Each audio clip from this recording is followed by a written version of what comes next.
everyone, welcome to a brand new video. Make sure you guys like this video, subscribe, ring the bell, and share. Most of you are not subscribed, so please do that. Anyways, let's get on with the video. Let's keep it.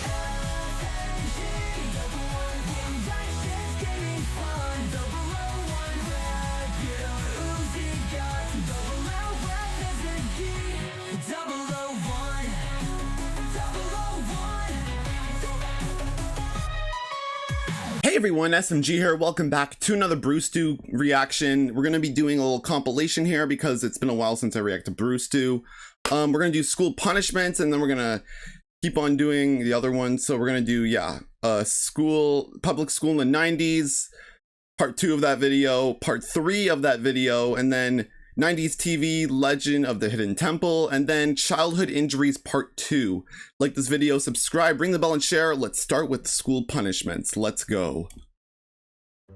Alright, now I don't know about you guys, but I feel like school discipline these days is a little lackluster. Now I grew up in the 90s, and by no means am I saying that our school punishments were the worst. I mean, we can't compete with those kids in the 40s that were getting hit with wooden paddles and burned with cigarettes or whatever the hell happened back then. But it seems like these days, a teacher can't even yell at you if you're running in the hallway. Now, little Aiden, let's not run. Can we use our walking feet now, please? Yeah. Hell, if a teacher saw us running in the hallway back in the day, they'd be liable to huck a fucking loafer at the back of your head. Stop running in the hallway, damn it! But then they'll just send you to Kmart? You can't just do whatever you want here. Detention, or you're gonna get sent to the office. Some punishments that were fairly popular back in my day. And we'll start off with something light. We'll start off with a little game that we used to play called popcorn. And how you played popcorn was, the teacher would arbitrarily pick a child to read out loud to the class. And if you weren't paying attention and you didn't know where we were at in the book, well, your little attention deficit ass had to stand up like an idiot for the rest of the time. So you'd be sitting there with your weekly reader, paranoid as hell, waiting for the teacher to call on your ass at any second. The internet will be everywhere like crack cocaine in the 80s. All right, that's enough, Eric. Shut the fuck up. Rupert, it's your turn to read. Read, Rupert, read. Oh shit. Rupert, were you fucking off and not paying attention? No, I know where we're at. Hold on a second. Rupert, you are fucking with my emotions right now. Even though dial-up sucks ass. No, Rupert, that's not where we're at. Stand the fuck up. Stand up right now. Stand up. Everybody take a look at Rupert's not following along ass. What a fucking piece of shit, am I right? He wouldn't just say like a that, regular though. thing that we'd do. Just a little public humiliation she at wouldn't 9:30 say in the that. morning. No big deal. Now, another thing that I remember doing a lot back in my day was putting my goddamn head down. Now, I don't know about you guys, but every now and then my entire class would turn into loud, obnoxious assholes, and my teacher would have a fucking meltdown and make us all put our heads down. It's all right, always Miss Sanders, calm huh? down. We're about to take our geography test. All right, fucking that's it. Lights off. Put your heads down. Put your goddamn heads down, you bunch of wild animals. What do you think this is, a fucking Kmart? Now you guys will sit there quietly and watch me smoke this Newport menthol, and then we're gonna do this goddamn geography test. You hear me? And then we just sit there with our heads down for an indefinite amount of time, like we're hostages in a fucking bank robbery. It'd be like kids falling asleep and shit. Ah, shit, what happened? Are we still being loud little assholes? Now, of course, if our teacher wanted to take it up a notch, she could always option with the good old-fashioned written penalty. And those were especially popular after a head-to-pound incident because, well, our teacher's nerves were basically shot at that point. Somebody would, like, fucking fart during a spelling test, and she'd be like, "Who was that? Who the fuck is trying to take a shit in my classroom?" "I'm sorry, Mrs. Sanders, it was burrito day at lunch. You get your ass to the chalkboard, and I want you to write, 'I will not shit in class,' 500 times. And then we just continue on with our spelling test like nothing even happened, while Rupert's ass is over by the dusty-ass Windows 95 serving his punishment. All right, the next word is aardvark. Arthur the aardvark is a pussy. Aardvark. You keep writing those lines, Rupert, or I'm gonna break my foot off in your ass, you hear me? Oh, all right, shit, goddamn. Now, of course, the granddaddy of all school punishments was getting sent down to the principal's office. And one of the dumbest reasons I've seen a kid get sent down to the office was for calling our teacher by her first name. Now, this was apparently a huge deal to everybody back in the day. It's not like it is now, where a kid can be like, "Hey, Rick, can I sharpen my pencil? What the fuck?" No, to us, our teacher's first name was like this giant mystery. We didn't even know if they had a first name in the first place. Well, imagine our surprise one day when we're standing in line at lunch and we see a paper taped up on the wall that has all of our teacher's first and last names printed on it. Well, this blew our little fucking minds at the time, that's for sure. Holy hell, Mrs. Sanders' first name is fucking Becky? Now, I don't know what possessed this kid to think it was a great idea to address our teacher by her first name, but it didn't go too well, needless to say. Excuse me, Becky, may I use the restroom? You better get the fuck out of my classroom right now. What? I am Mrs. Sanders. I don't know who the fuck a Becky is, but I am Mrs. Sanders. Now go down to the principal's office before I huck a shoe at your little insolent ass. Yeah. Now our school principal was like every school principal in America. She was a mean-ass lady that had a man's first name as her last name. That's how it was in the 90s. I'm not sure why. Yeah. But chances are you're Mrs. sitting there Joseph. and your fucking principal was named Mrs. Henry or Mrs. Gregory or fucking Mrs. Bob. All right, not that one. That one's stupid. Yeah. Anyways, our principal's name was Mrs. Joseph, and she did not fuck around. And when you're in Mrs. Joseph's office, well, you knew your ass was gonna get detention, and you knew her ass was gonna call your parents at some point and be like, hey, it's Mrs. Joseph from your kid's school. Hey, did you know your kid's been a little fucking asshole all day long? Yeah, it sucks ass. Can you hit him with a paddle? Maybe burn him with a cigarette? I don't fucking know. That's how I was raised. Yeah, or ground The worst him. thing that she'd make you do is she'd make you go down to the lunchroom and help the lunch ladies clean up. And I have to say, our lunch ladies were massive fucking scary-ass lunch ladies. That shit would turn into a Scared Straight program pretty goddamn Oh, Beyond quick, let me Scared tell you. Straight is What crazy. the hell are you down here for? I farted during a spelling test. Oh, so you're a big tough guy now, huh? Well, hold my inside-out pocket, you little bitch. We're gonna mop the lunchroom. Oh, God, she's so hairy and strong. But hey, whatever. It deterred us from making a ruckus, and we fucking held our farts in while we were taking our spelling test, all right? So in the end, I suppose I should be thankful for going to school in the 90s. I think I was right there in the Goldilocks zone of school discipline, if you will. I mean, we weren't on one end of the spectrum where teachers talk to you like they're a fucking Teletubby, and we didn't have teachers knocking over bookshelves on top of us and shit. The end. But I had a teacher who like was throwing desks or like I had to like bang a desk to shut us up or whatever. So, and that was in 2015, 16, 17, around that time. So, yeah. Teachers were some teachers were like really crazy back then. Anyways, guys, public school in the 90s. Let's dive right on in. All right. Now, for those of you that don't know, I just did a cartoon on school punishments from back in the day. You know, like when we had to write stuff on the chalkboard over and over again until our hands went numb. Remember that? That was a real rootin' tootin' time, wasn't it? Well, after doing that episode, it got me thinking about other aspects of my school days that may or may not be a thing anymore. Like, for example, coat rooms. Are those still a thing? Do they exist? You see, I went to one of those old-ass public schools back in the day that looked like a fucking King Koopa castle from Super Mario Brothers. And all those old-ass schools had a separate coat room attached to the classroom where you'd hang all your shit up at. We didn't have any of those stupid-ass little cubbies that they use nowadays. All right, little children, let's put our mittens away in our little cubbies, shall we?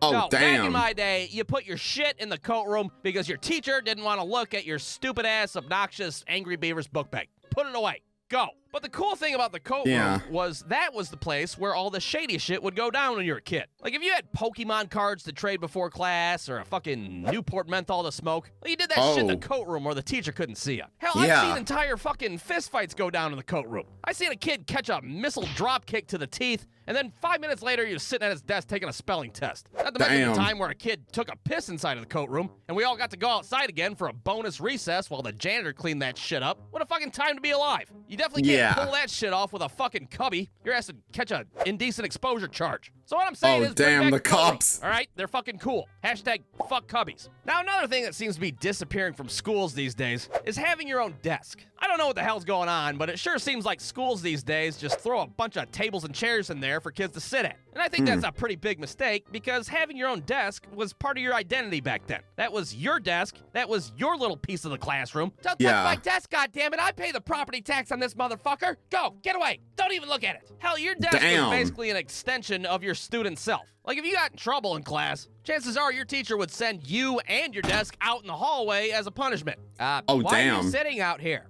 Because me and my desk were being obnoxious little assholes during a spelling test. That's why. Now, how orderly you kept your desk depended a lot on if you were a little boy or if you were a little girl. Because little girls tended to be cleaner and a little bit more organized. They'd have, like, all their books neat and orderly. All their Lisa Frank folders would be in rainbow order and shit. But then you check out a little boy's desk, and holy hell, that shit would look like an active crime scene. There'd be shit crammed in there all haphazard-like. There'd be like a fucking half-eaten moldy Pop-Tart sitting there, a dead hamster in the corner and shit. You didn't know what the fuck you were gonna find in a little boy's desk. That shit would look like a goddamn I Spy book from back in the day. I spy with my little eye 6 boogers and 9 toenail clippings. What? Fucking sick. But hey, it was your desk. You got to keep it how you wanted it. Hashtag fuck tables and chairs. Okie dokie. Now, the next thing that I want to talk about is student graders. You remember back in the day when your whole classroom would get finished with like a science quiz or something, and your teacher would be sitting there like, well, I don't feel like grading your guys' bullshit right now. Everybody pass your paper to your neighbor and pull out a red pen. I'm going to read off the answers, and you guys are going to grade your own shit. Well, having students grade papers could be a good thing, or it could suck ass completely. Like if you were grading one of your friends' papers, instead of marking something wrong, maybe instead you'd change their dumbass answer and penciled in the right one. And then maybe, you know, at lunchtime they gave you their chocolate milk, and it was a win-win for everybody. But then the other side of the coin is, you'd have somebody like Natasha's fucking forthright goody two-shoe ass grading your test, and she'd be like, nope, fucking wrong. Photosynthesis isn't the first layer of the atmosphere, you stupid asshole. You suck, -2 points. You suck-ass Natasha with your always by-the-book ass. Damn. I hope you get headlights again, like you did last winter, you fucking narc. But hey, you win some and you lose some. Student graders were still the shit. Hashtag fuck Natasha. All right. Now, there's one last little thing that I want to talk about today. I'm not gonna lie, I've done that. Sharpeners. Or more specifically, the pencil sharpener. You know, the one that was at the front of the classroom, bolted to the fucking wall so nobody could steal it. Is that still a thing these days? Are there still kids in this day and age that go up to that pencil sharpener in the middle of a quiz and just sharpen the shit out of their pencil for like 45 minutes straight? Like, you're sitting there trying to focus. You're fucking up your science quiz 6 ways to Sunday and shit. But that little asshole just keeps on going. Because every time he pulls out his pencil, it would look like this shit right here, which would just repeat the cycle over and over again. Yeah. Eventually, your teacher just snaps, and she's like, fucking sit down, Eric. God damn it. That's enough. You get a 0 on your quiz. If you can't sharpen a goddamn pencil, well, it's probably safe to say you don't know shit about the atmosphere. God damn. You get an F. Look, I don't know if the pencil sharpener is still a thing, but God, I hope it is. What a time to be alive. Hashtag fuck mechanical pencils. All right, so those are just some of the things that I want to talk about. Yeah, but I like today. mechanical pencils too, you know? On and on about certain shit. I mean, I didn't even talk about the just fucking buy lead. Pizza Hut Book It program, for Christ's sake. You know, when they used to give us personal either you sharpen your pencil or you have mechanical pencils. Toe books. Neat, cool, all right. So if you guys want to hear more, or if you have any suggestions, why don't you drop a comment down below, or don't. I'm not your dad. I can't tell you what to do. The end. Well, he made 2 more, so we're about to find out about those. So, yeah, I do remember having student graders back in, and I still did in like my last fall in college actually. Which this fall or whatever I might have too. I mean, it really depends. Anyways, guys, public school in the 90s part 2. Let's dive right on in. All right, public school in the 90s part 2. Ah, come on, another booty episode on school? Are you kidding me? Yeah, you shut your hole, I don't care. I like this topic, and I'm gonna do another one. Now, if you haven't seen my first episode, I talked about all the weird stuff that happened in school in the 90s. And today, I'd like to offer up some more things that I thought about, and I'm just gonna get right down to it. First things first. School textbooks. Now, I'm not even sure if textbooks are even in classrooms anymore. Pretty sure kids these days just fuck off on Chromebooks and iPads all day long. Yeah. But back in my day, most of my had classes I have at my own laptop that you had to take care of personally. Which I'm using right now to make this video. Shit, Animaniacs or Goose Book theme ones. But if you're poor like I was, well, your ass got to origami a goddamn paper bag over your shit like it was the goddamn Great Depression. Label it with a fucking Sharpie so you know what book you have. Not to mention these things were big as hell. You'd have a giant social studies book that was so solid you could probably hold up a liquor store with it. By the end of the school year, we'd all have like Mark McGuire forearms and shit. Damn. Hit some dingers and talk about Squanto and the Pilgrims and shit. But the one good thing about having actual textbooks is that sometimes you'd find graffiti in there left behind from kids of the past. Somebody would fucking draw a Fu Manchu on James Madison, maybe a poorly drawn wiener on Ben Franklin's forehead and shit. To help break up the monotony of the school day, all right? Bring back the textbooks. Hashtag fuck weak forearms.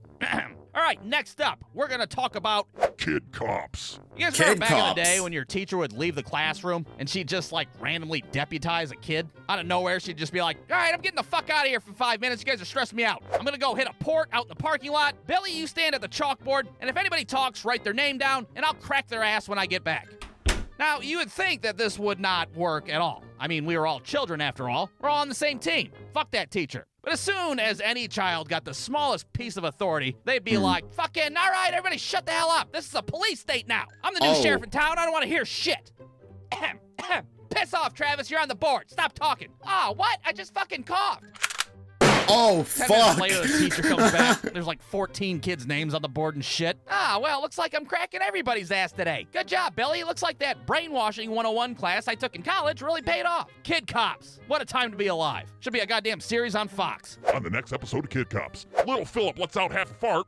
He gets his name on the board, and he gets a written penalty. Kid Cops. Your discretion is advised. All right, next up, what do we got? Oh, yeah, that's right. The goddamn overhead projector. Oh, I had those in there's not a single object in my school first that I grade had and more second disdain grade for than that piece of shit overhead projector. I hate that damn thing. If I could, I'd totally office space the shit out of one in an open field. And you know why? Because I was blind as shit as a kid, that's why. And every time we use this overhead projector, I swear it'd be like the day after our teacher moved all our seats around, and I'd be sitting way in the back, practically in the fucking hallway and shit. I'd look up and everything would look like a blurry mishmash of bullshit to me. The teacher would be up there like, fuck you. The hypotenuse of the fourth derivative is the variable of the coefficient. See, math's a lot easier when you can see, right? And you're not like a fucking blind piece of shit in the back. Math is easy. Math is fun. And I'd just be sitting there like, yeah, looks like I'm fucking done learning math now. Guess I'm just gonna have to smoke crack and live under a bridge when I grow up. That's pretty neat. Yeah, we'll piss do off poop overhead jokes projector. I don't gotta for deal with your food. shit anymore. Hashtag fuck the blurry machine 9000. All right, let's do one more topic, and then what do you say? We can all get on with our fucking lives. Sound good? And this topic, of course, is going to be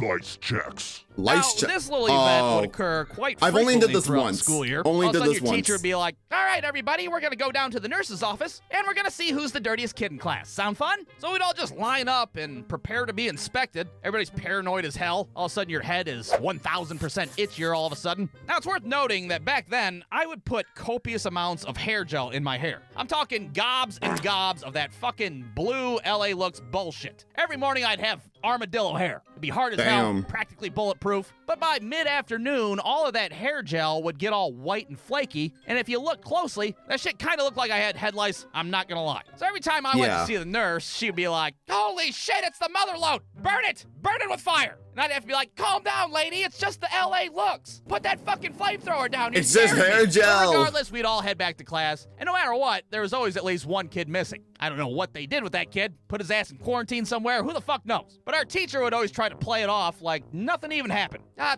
right, everybody, let's turn to page 47 in our big-ass social studies book. Yes, Brian? Where's Billy at? Billy? Who's Billy? I don't think I know a Billy. He's got head lice, huh? Was he the dirty one? No, he's not dirty, okay? The nurse said that lice actually prefer nice and clean hair. He's not dirty.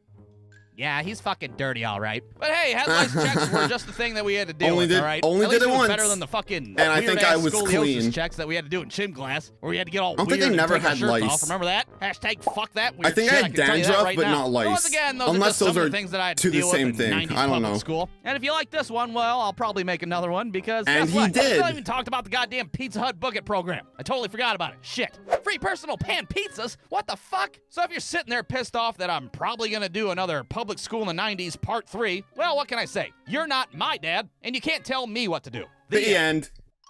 All right. Brewstew.com. All right, let's see this part 3. AK, not my dad. That's crazy. Bruh.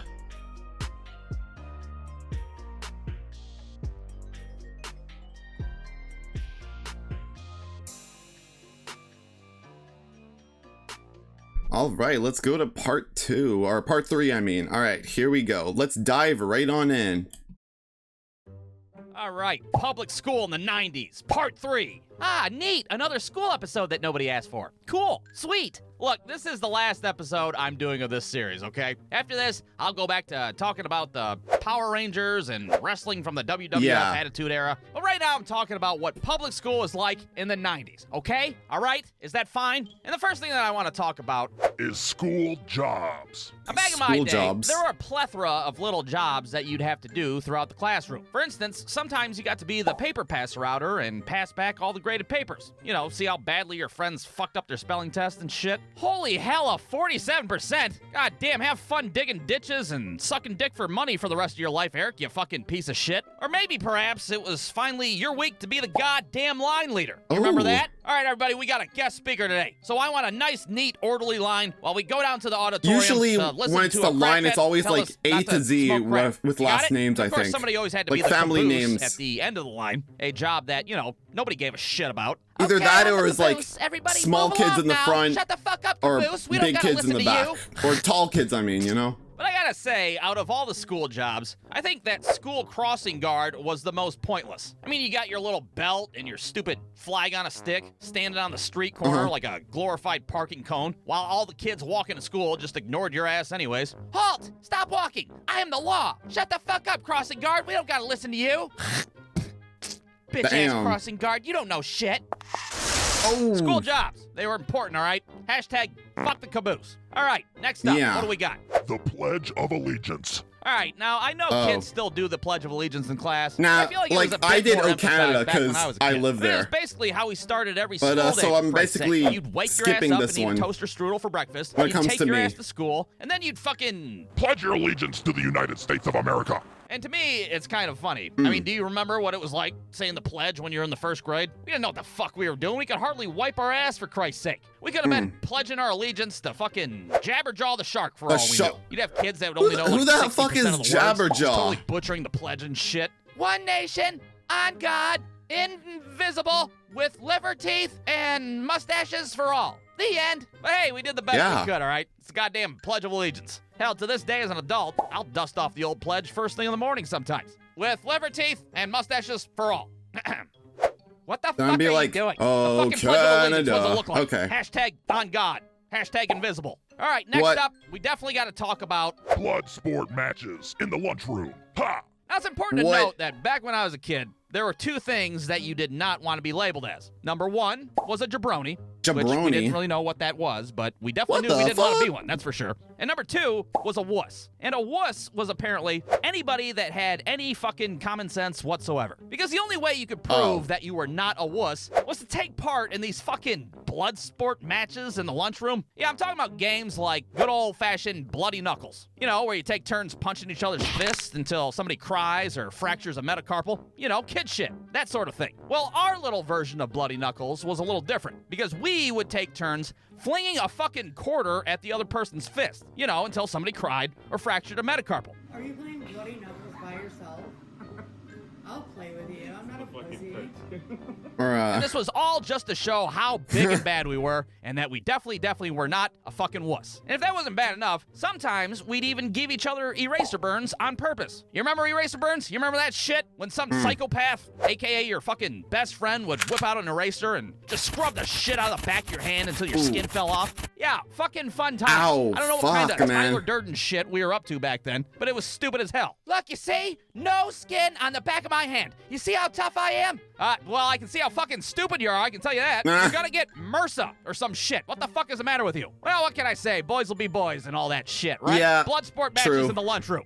Hashtag don't be a wuss. All right, so we've reached the final topic. And that, of course, is... The Pizza Hut Book It program. Yep. Ha ha! I Now, saw I it don't from know the other where the Pizza episode. Hut Book It program came from, but I'm gonna go ahead and guess that it was probably Bill Clinton's ass. Why not? Oh. Maybe like the Secretary of Education was in the Oval Office like, Bill, what the fuck? We can't get first graders to read books. Oh, man, we can't? How about we try, I don't know, pizza-based reading incentives? Bill, what the fuck? That's a great idea. Yeah. Yeah, I know it is. I guess. All right, so the concept of the Pizza Hut Book It program was pretty simple. First, everybody in your class got these little pins with these fucking 5 assholes on them, and every time you'd read an entire book, you got a little sticker medallion to put on the pin. And once you got all 5, You got a free Pizza Hut personal pan pizza. Oh yeah, cool, neat. now I'm not gonna lie, this shit took the fucking world by storm. It was so popular that our teacher would have to quiz kids just to make sure that they actually, read the book and they weren't cheating. Yeah, I just got done reading this, Very Hungry Caterpillar. Can I get a sticker now? Oh, you did ya? Well, tell me, what the fuck happens to the Very Hungry Caterpillar at the end? Yeah. Oh, he, got AIDS and died. No, the fuck he didn't, Eric. He got fat as hell. Turn into a butterfly. Pretty ass butterfly. No pizza sticker for you, you fucking bullshitter, you. But I gotta say, I did the Pizza Hut Book It program the correct way. I'd like read all those Choose Your Adventure goosebump books and try to pick the wrong decision on purpose just to end the book quickly. Your pet poodle is possessed by the devil. If you decide to hide in the basement, turn to page 12. If you decide to hide under a table, turn to page 45.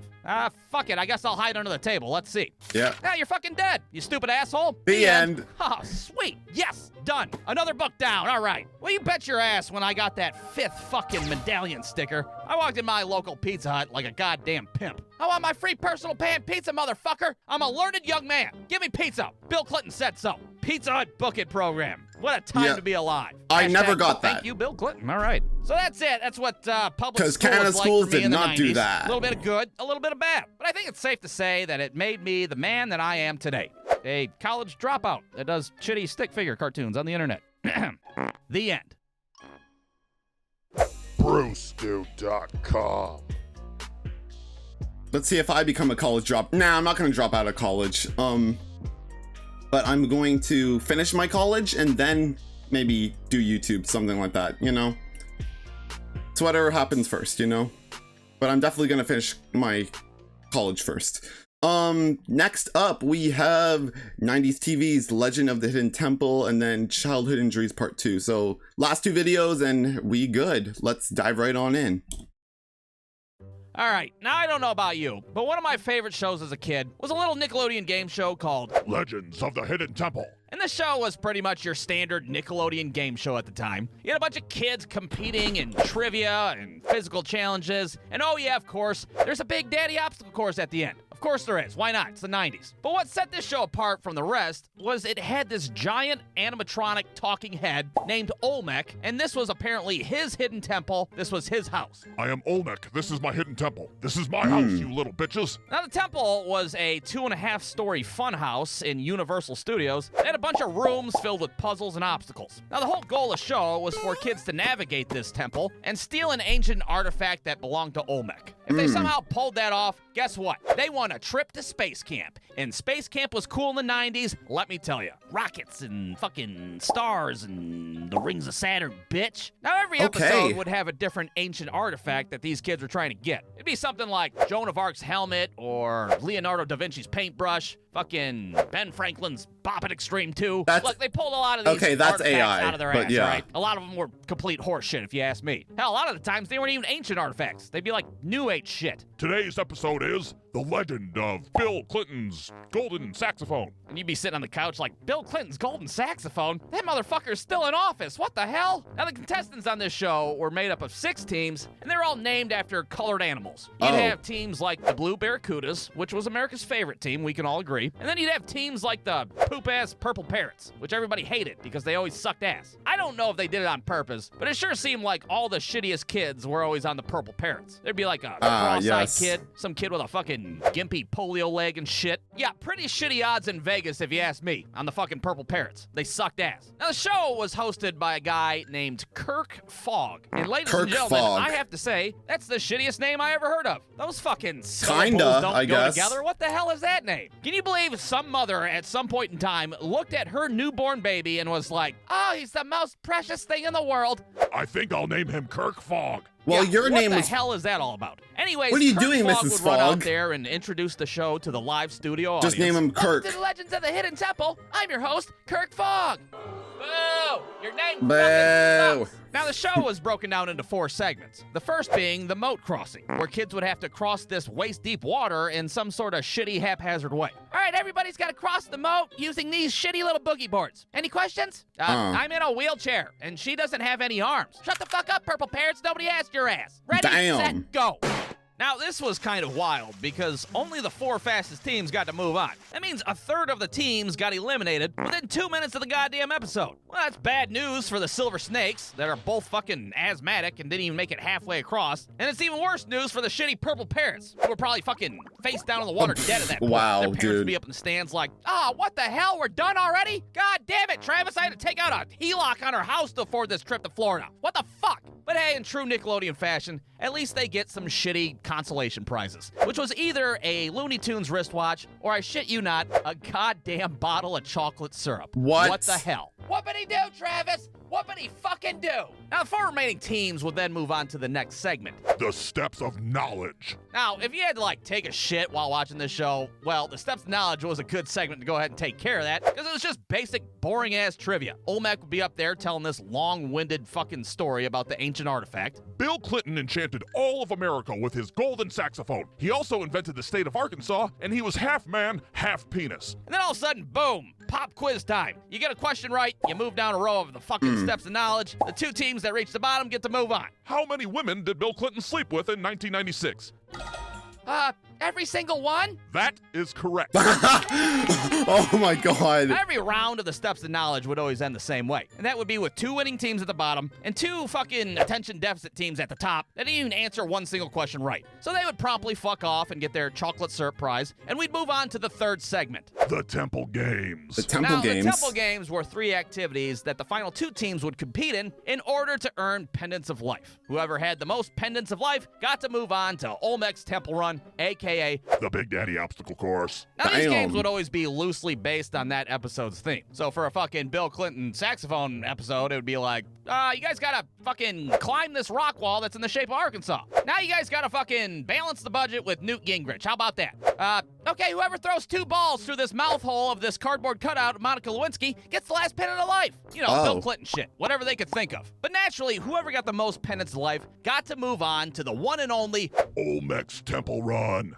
Now, the Temple Run was really what put the asses in the seats. And the concept was pretty simple. One kid would have 3 minutes to Indiana Jones's ass inside and try to snag that sweet, sweet Bill Clinton saxophone. Now, each room in the temple would have either an obstacle or a puzzle that they'd have to navigate in order to reach the next room. And if they got the artifact out of the treasure room and ran it back to Kirk Fogg in time, well, guess what? Space Camp City, here we fucking come. Well, now, on paper, that doesn't sound too difficult. Well, what if I told you that 3 of the random rooms in the temple had strange, angry men inside that would snatch your ass up? Come here, you little fucker!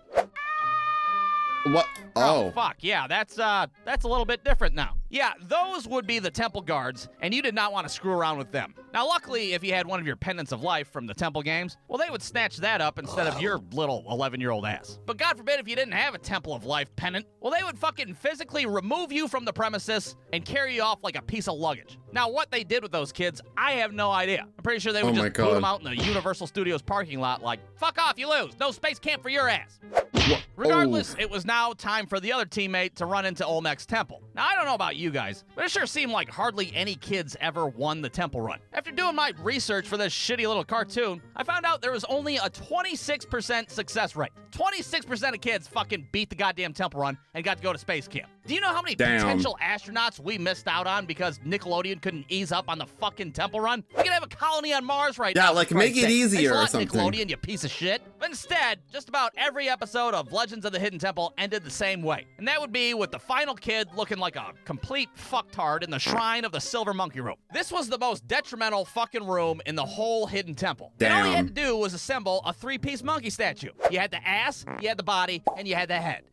That was it. That's all you had to do. But for whatever reason, it was the most perplexing thing to any child in the 90s. Kirk Fogg would be down there trying to help the kid and shit. No, you got the ass on top. The ass is on top of the head, you stupid idiot. The legs, yeah. And they're like, the ass is on top of the head. Have you ever seen an actual fucking monkey before? What the fuck? And then eventually, of course, time would run out, and that was it. Game over. The kid would have to take the walk of shame back to Kirk Fogg. They'd bring in the other asshole from the parking lot, and they'd both get their shitty consolation prizes. Fucking JanSport book bags filled with Hershey chocolate syrup. What would he do? Ah, well, shit. Looks like nobody's going to space camp. Fuck you guys. I'm your host, Kirk Fogg. Boo! Shitty name. That's a shitty name. We'll see you again next time on the Legends of the Hidden Temple. And that was it. That was your basic episode of the Legends of the Hidden Temple. At least the way that I remembered it when I was a kid. Sounds now, if you guys like this episode, a little bit maybe mid. I'll keep this series going. And maybe, perhaps, I won't wait 2 fucking years in between episodes. Wouldn't that be nice? Because I still want to talk about shows like The Supermarket Sweep, and hell, maybe even fucking American Gladiators. Because honestly, what the fuck was that show? The end. All right. Brewstew.com. Sounds like, I mean, this show looks a little bit okay. They just need to fix a few things. Like, could be better, as what I'm hearing. Alright guys, and the last video we have is childhood injuries part 2. Since this is the last video, damn, the first one was actually 8 months ago, but so guys, this is the last video of the reaction compilation, so like this video, subscribe, ring the bell and share, and without further ado, let's end it. Let's go. All right, childhood injuries, part 2. Now, if you haven't seen my first episode on this subject, well, long story short, I've screwed myself up many a time as a stupid little kid in the 90s. Yeah. So today, I'd like to talk about 3 more childhood injuries that I sustained because what the hell, I was a big stupid idiot back then. All right, here we go. Number 1. Now, this first story took place back when we would wrestle in the front yards as kids. Surprise, surprise. And on this particular day, I'm wrestling my friend Michael. Now, Michael was not my favorite person to wrestle because he was a dirty-ass fighter. He was notorious for, like, kicking people in the balls when they weren't looking. If you had him in, like, a chokehold of some sort, he'd, like, lick your fucking forearm and shit.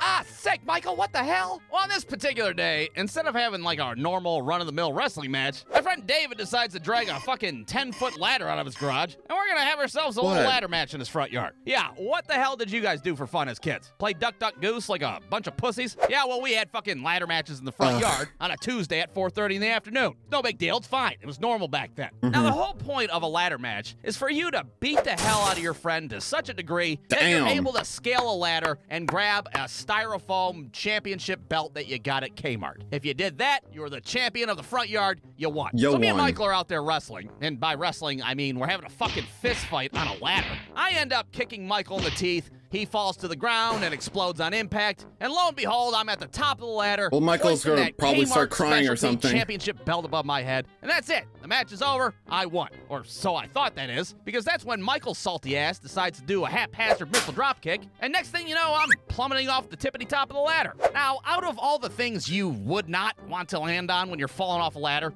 I'd say the top of a fucking picket fence is pretty high up on the list. Ooh. I fall crotch first on all the pointy parts of this picket fence, and I don't want to say that the fence went up my asshole, but you know, the fence kind of went up my asshole. In fact, it kind of totally wrecked my whole nether region down there. There's fucking blood everywhere. I'm not gonna get into graphic detail, but it was fucked up, all right? That's all you gotta know. Now, was Michael remorseful that he almost murdered me with a picket fence? Well, probably not, considering he just walks over, fucking farts on me, and then he just goes home. That was it. All right, I'm done here. Fuck you guys and your stupid ladder matches. I'm going home to watch Animaniacs.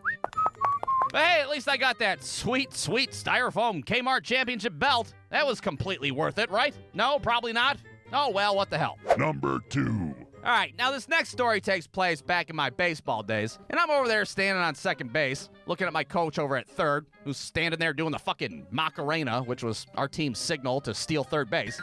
So I start running my little ass off like I just robbed a fucking Pet Supplies Plus. But what I didn't realize at the time was the other team's catcher was massive as hell. I don't know what year was on this kid's birth certificate or how many of his own kids were in the stands that day watching him play. Yeah. But this big motherfucker threw that ball down to third base. I slide head first, and that ball hits me square right in the fucking eyeball. Within 30 seconds, my eyeball swells shut like I just lost a split decision with Apollo Creed and shit. My coach is standing there like, ah, right, way to use your head there. You're okay, right? Rub some dirt in it, you pussy. We got a game to win. Now, you'd think that after getting pelted in the eyeball with a baseball, I'd be done for the game, right? Well, you gotta remember this was like 20 years ago when nobody gave a shit about little kids. So my little ass stayed in the game. The next inning, I go into bat, and my depth perception is completely fucked at this point. The pitcher goes to throw the ball, and I don't even see the fucking pitch. Well, next thing you know, I get drilled right in the fucking neck. And I collapse on the ground like I just got shot by a rifle. Now, if you've never been decapitated by a fastball before as a kid, well, here's what happens next. First, there's a collective Jesus Christ from everybody in the stands. Yeah. Jesus Christ. Then your coach yells down something along the lines of, Medic. Hey, all right, that's as good as a base hit. Walk it off now, you're all right. Rub some dirt in it, you pussy. We got a baseball game to win. And then everybody on the planet takes a knee as they watch you hobble your broken ass down to first base. But hey, at least we won the baseball game, right? No, no, we didn't win the baseball game. In fact, we might have gotten mercy that game, and it was completely fucking pointless. Oh, well, what the fuck? Yeah. Number 3.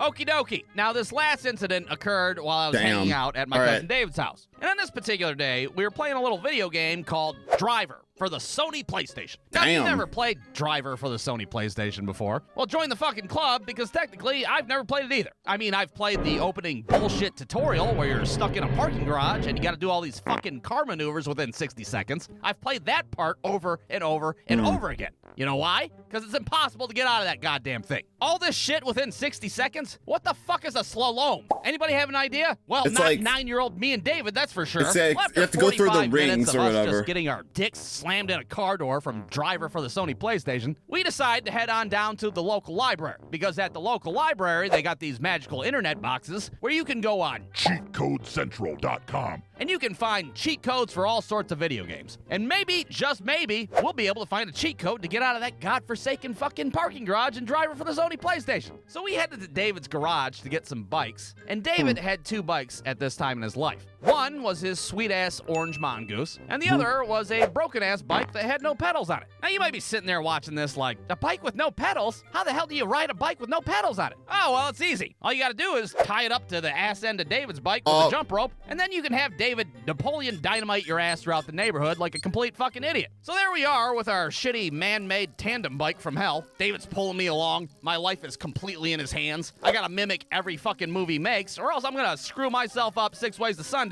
Yeah. Somehow, we flawlessly make it all the way to the library parking lot, but that, of course, is where we encounter this big-ass fucking light post. Now, this all happened in a split second, but what happens next is David decides to go right of the light post, I decide to go left of the light post, and the jump rope stays right in the fucking middle. Well, since I'm about 50 pounds lighter than David's ass, I fling myself over the handlebars, I soar through the air like a goddamn Ninja Turtle, and then I scutter throughout the library parking lot like a fucking poorly animated cartoon character. Meanwhile, David is completely oblivious, fucking dragging a 10-speed behind him and shit. He finally stops and looks back, and he sees me in a bloody heap on the tarmac, and he doesn't even know what the hell happened. What the? Did you get assassinated? Did somebody shoot you with a rifle? What the fuck happened? And the only thing I can manage to mutter out is fucking light post, David, god damn it. But hey, at least we got that cheat code to get out of the parking garage for Driver for the Sony You okay, PlayStation, buddy? right? Oh, that's right. There is no fucking cheat code to get out of the parking garage. So for you Driver got hurt the for Sony nothing. PlayStation.